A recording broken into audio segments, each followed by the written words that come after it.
Saudi আরবে অভ্যন্তরীণ হজ নিবন্ধনের ফি পরিশোধের ক্ষেত্রে নতুন নিয়ম কার্যকর করতে যাচ্ছে দেশটির হজ ও ওমরা মন্ত্রণালয়। আগামী 15 মে শুক্রবার থেকে এই নিয়মের দ্বিতীয় ধাপ বাস্তবায়ন শুরু হবে। নুসুক ইলেকট্রনিক অ্যাপ্লিকেশনের মাধ্যমে যেসব সৌদি নাগরিক এবং প্রবাসী এরই মধ্যে নিবন্ধন ও আসন সংরক্ষণের প্রক্রিয়া সম্পন্ন করেছেন, এই নিয়ম তাদের জন্য প্রযোজ্য হবে। ফি পরিশোধের সময়সীমা নিয়ে মন্ত্রণালয় একটি নির্দেশনা দিয়েছে। নিয়ম অনুযায়ী আগামী বৃহস্পতিবার বা ২৭ জিলকদ পর্যন্ত আসন সংরক্ষণের ইনভয়েস পরিশোধের জন্য ৭২ ঘণ্টা সময় পাওয়া যাবে।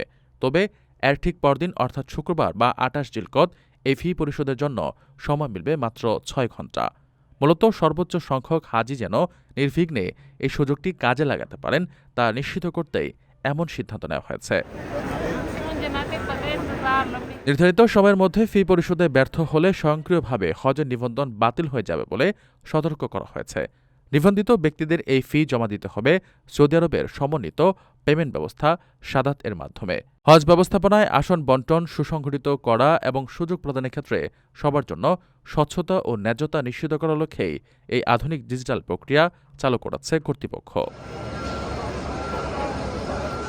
আপনার স্বপ্নগুলো আকাশ ছুবে প্রবাসীর হেলিকপ্টারের মাধ্যমে। বিয়ে, জন্মদিন অথবা যে কোনো বিশেষ প্রয়োজনে হেলিকপ্টার ভাড়া করতে যোগাযোগ করুন স্ক্রিনে দেয়া নাম্বারে। প্রবাসীর হেলিকপ্টার, নিরাপদ ও সাশ্রয়ী বাহনের বিশ্বস্ত নাম।